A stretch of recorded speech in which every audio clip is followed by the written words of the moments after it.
Bonjour, bienvenue dans ce premier chapitre de ma série sur les œufs. Dans cette série de vidéos, je vais essayer de vous transmettre au mieux les connaissances que l'on a actuellement sur les œufs. On va commencer par une introduction sur la constitution de l'œuf pour mieux le comprendre et pouvoir le traiter de manière appropriée. On continuera dans la partie 2 avec les températures de cuisson. Il y a le jaune, partie extrêmement nutritive qui est censée subvenir aux premiers besoins de l'embryon. Il renferme la totalité du gras de l'œuf, ce qui jouera un rôle fondamental dans sa consistance une fois cuit.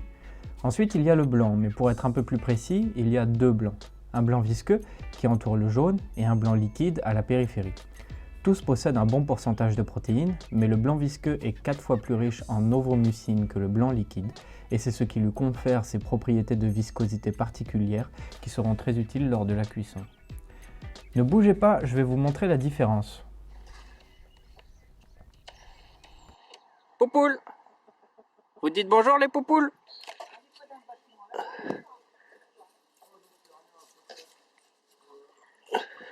Merci les poupoules.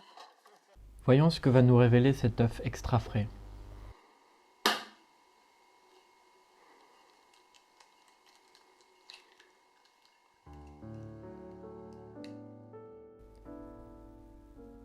On découvre cette magnifique œuvre de poule. Un beau blanc rebondi portant son jaune bouboule, bel écrin sous lequel le blanc liquide s'écoule.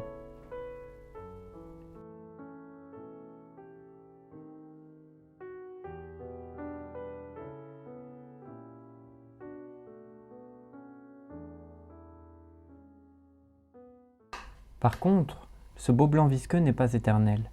Avec le temps, il va se détériorer et perdre de sa viscosité et donc de son épaisseur jusqu'à disparaître, comme vous le voyez ici pour cet œuf périmé. De plus, la membrane vitelline qui entoure le jaune s'est détendue et il se retrouve beaucoup plus aplati. Vous voyez qu'après 5 minutes, il a coulé sur toute la table tandis que l'œuf frais était resté intact pendant plus de 30 minutes. La quantité de blanc visqueux est donc une manière fiable pour déterminer la qualité d'un œuf.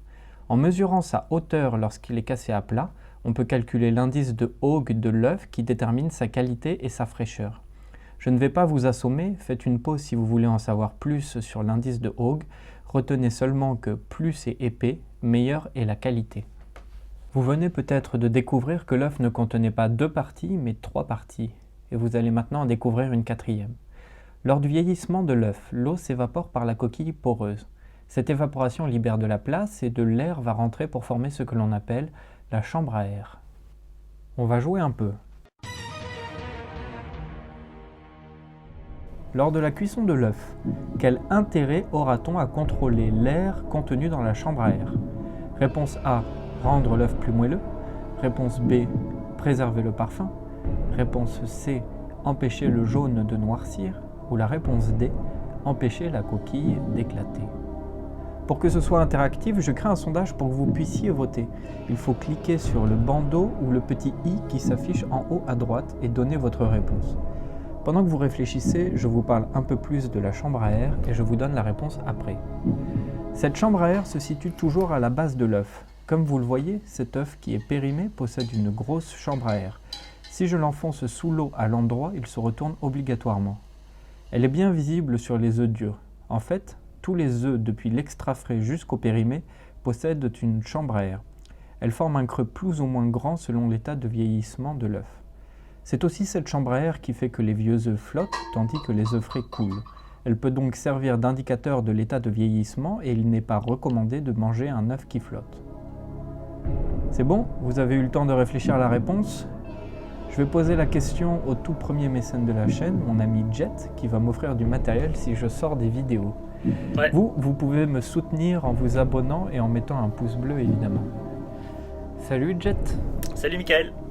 Est-ce que tu as pu réfléchir à la question? Ouais, j'ai réfléchi et je pense que par élimination, c'est la réponse D pour pas que ça explose. Pour pas que ça explose, c'est ton dernier mot? Oui, c'est mon dernier mot, Mickaël.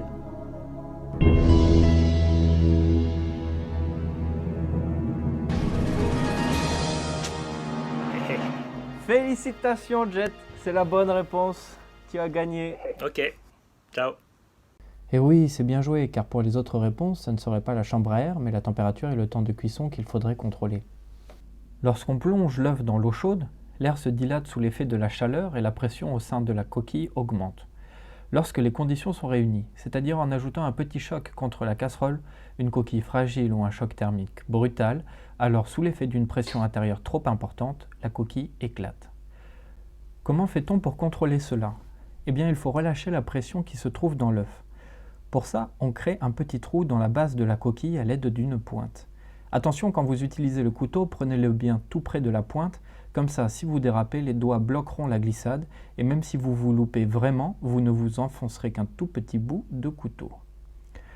On peut observer lorsqu'on plonge l'œuf dans l'eau qu'une quantité importante d'air s'échappe. L'œuf n'entre pas en surpression, et il n'y a alors aucune chance qu'il éclate. Comme vous êtes quand même là pour voir des œufs cuits, on ne va pas se mentir, je vous invite à regarder la suite de cette série dans laquelle j'ai cuit des œufs à 12 températures différentes. J'ai testé chaque degré contenu entre 60 et 70 pour vous offrir le plus grand panel de températures de cuisson disponible sur YouTube. Mais aujourd'hui, je vous montre une 13e température avec l'œuf extra frais que nous avons étudié tout à l'heure.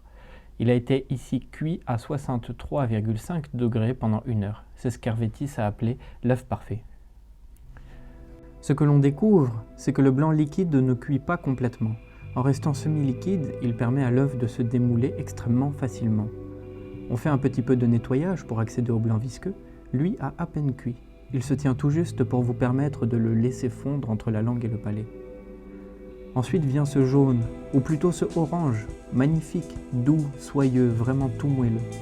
La membrane qui l'enferme est encore bien ferme. Je peux l'étirer comme les biang-biang chers à mon ami le docteur Kaloum. Et quand il s'ouvre, c'est là qu'il révèle sa toute puissance d'œuf cuit à 63,5 degrés. Un jaune mi-cuit, onctueux, mielleux, parfumé. Vraiment un œuf parfait.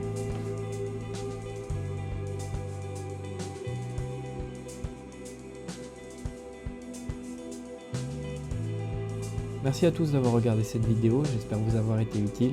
N'hésitez pas à me poser des questions en commentaire si vous voulez que j'éclaircisse certains points, j'y répondrai avec plaisir. Sur ce, je vous laisse avec la partie 2.